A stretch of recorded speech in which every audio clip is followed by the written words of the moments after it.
Downfall चाहे जैसा भी हो, लेकिन कमबैक लॉर्ड ठाकुर के जैसा होना चाहिए। The Lord Shardul Thakur. इन्हें सोचा था कि आईपीएल के मेगा ऑक्शन में ये अनसोल्ड हो जाएंगे, लेकिन अगर अनसोल्ड हुए भी तो उसके बाद इनको खेलने का भी मौका मिलेगा कि नहीं मिलेगा ये भी किसी को नहीं पता था। लेकिन कहा जाता है ना कि लॉर्ड तो लॉर्ड होता है, भगवान उनको ऐसे ही नहीं कहा जाता है। जब भी वो खेलते हैं अपनी टीम को एक अच्छी स्थिति में पहुंचा देते हैं, और पावर प्ले में 2 विकेट लेके हैदराबाद की टीम के खिलाफ जो परफॉर्मेंस शार्दुल ठाकुर ने दिया, उसके बाद तो यही कहा जा रहा है कि लॉर्ड तुम ही हो बस। और लखनऊ वाले तो ये भी कह रहे हैं कि मुस्कुराइए आप लखनऊ में, क्योंकि अब तो पर्पल कैप और ऑरेंज कैप दोनों लखनऊ के पास आ गई है। और लखनऊ वालों के लिए सबसे बड़ी खुशी की बात ये भी है, क्योंकि अनसोल्ड रहे शार्दुल ठाकुर को जब मोशिन खान का रिप्लेसमेंट के तौर पे टीम में लाया गया, उसके पहले एक नेट बॉलर के तौर पे उनको एलएसजी से जोड़ा गया था। वो बताते हुए भी नजर आए कि जब वो रणजी खेल रहे थे तो उसी बीच जहीर खान का उनके पास फोन आया था और उन्होंने कहा था कि वो टीम से जुड़ना चाहते हैं उनको।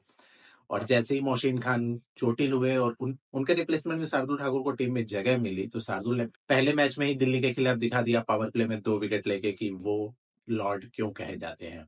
पावर प्ले में ही दिल्ली के दोनों ओपनर मैक फेजरगर और अभिषेक पोरल को आउट कर दिया था। हालांकि उसके बाद उनको बॉलिंग करने का मौका नहीं मिला, लेकिन हैदराबाद के मैच में ऋषभ पंत ने अपनी गलती को सुधारा और उनसे पूरे 4 ओवर कराए, और 4 ओवर में 34 रन देके 4 विकेट लेके पर्पल कैप होल्डर भी बन गए। तो ये कहानी काफी दिलचस्प होगी शार्दुल ठाकुर की कि अनसोल्ड टू पर्पल कैप। क्योंकि इस मैच के भी पावर प्ले में शार्दुल ठाकुर ने अभिषेक शर्मा और ईशान किशन, दो बड़े नाम जो हैदराबाद के हैं, जो दो ताबड़तोड़ बैट्समैन है, उनको 2 लगातार गेंदों पे आउट कर दिया। और बस आउट ही नहीं किया, हैदराबाद का कमर भी तोड़ दिया। क्योंकि अगर ये दोनों रह जाते तो क्या कर देते, ये आपने पिछले साल के लखनऊ के खिलाफ ही मैच में देखा था। क्योंकि जब ये मैच शुरू हुआ था तो ये प्रेडिक्शन हो रही थी कि अब की बार 350 या अब की बार 300 के पार जाएगी एसआरएच, लेकिन शार्दुल ठाकुर ने कहा रुको, अभी लॉर्ड ठाकुर खड़ा है। और जब लॉर्ड ठाकुर खड़े होते हैं तो क्या होता है वो इस मैच में देखने को मिला। लॉर्ड ठाकुर बॉलिंग कराने आते हैं, पावर प्ले में अभिषेक शर्मा और ईशान किशन को आउट कर देते हैं।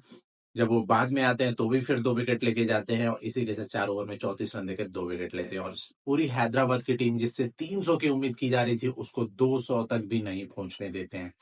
और बाकी बचा खुचा काम बैटिंग में निकलस पूरन आते हैं, वो पूरा करके चले जाते हैं और एलएसजी को अपना पहला मैच जिता देते हैं। अगर बात की जाए एसआरएच वर्सेस एलएसजी की, तो पिछले साल 2024 में हमने देखा था कि एसजी ने 20 ओवरों में 165 रन बनाए थे, और एसआरएच जब बैटिंग करने आई ताबड़तोड़ 9.4 ओवर में 166 रन चेस करके 10 विकेट से मैच जीत लिया था, जिसमें अभिषेक शर्मा 28 गेंद में 75 रन और ट्रेविस हेड 30 गेंद में 89 रन ठोक के एकदम धुआं उड़ा दिया था।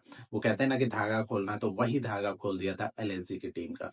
ये वही मैच है, अगर आपको याद होगा तो संजीव गोयनका और केएल राहुल के बीच में जो कहा सुनी का वो वायरल वीडियो देखने को मिला था, इसी मैच के बाद देखने को मिला था कि इतना बुरा कैसे कोई हार सकता है।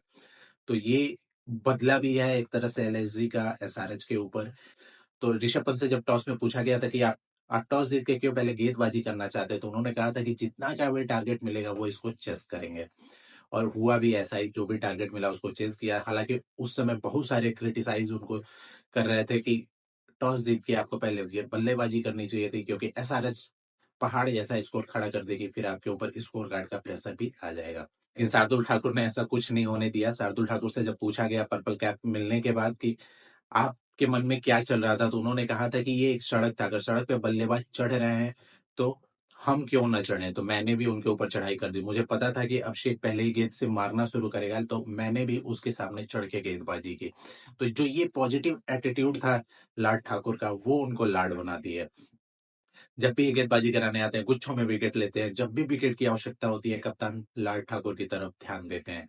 और लाड ठाकुर कभी भी अपने कप्तान को निराश नहीं करते हैं। इसके पहले भी जब वो चेन्नई के लिए खेलते थे तो भी ये कारनामा कर चुके, दिल्ली के लिए खेलते थे तो भी ये कारनामा किए, और अब लखनऊ के लिए खेलते हुए ये कारनामा कर रहे हैं। हालांकि जब ये अनसोल्ड रहते तो सबके लिए काफी आश्चर्य था, क्योंकि ये अच्छी खासी बैटिंग का भी ऑप्शन दे देते हैं, तेज तर्रार पारी खेलते हैं। और उन्होंने अभी हाल ही में डोमेस्टिक में क्या किया है, जिसकी वजह से उनको आईपीएल में मौका मिला है अनसोल्ड होने के बाद भी। डोमेस्टिक में अपनी टीम के लिए उन्होंने शतक पे शतक जड़ाया है, रन भी बनाए, विकेट भी लिए हैं। तो गेंद और बल्ले दोनों से ही कमाल दिखाया है, जिसकी वजह से जहीर खान की नजर उनके ऊपर पड़ी और वो एलएसजी के लिए उनको ले आए। और जहां एलएसजी की बॉलिंग सबसे कमजोर मानी जा रही थी, कि एलएसजी को कहा जा रहा था कि इनके पास बॉलिंग ही नहीं है, क्योंकि इनके सारे गेंदबाज जो थे वो चोटिल थे। तो एलएसजी ने इनको रिप्लेसमेंट के तौर पे ले आया और जहीर खान के साथ काम करके ये एलएसजी के इस समय मेन बॉलर बन गया, पर्पल कैप होल्डर बन गया। वो कहा जाता है ना कि चीते की चाल बाज की नजर, तो वैसे चीते की चाल बाज की नजर और लॉर्ड ठाकुर पे कभी भी डाउट नहीं करना चाहिए, क्योंकि लॉर्ड तो लॉर्ड होता है।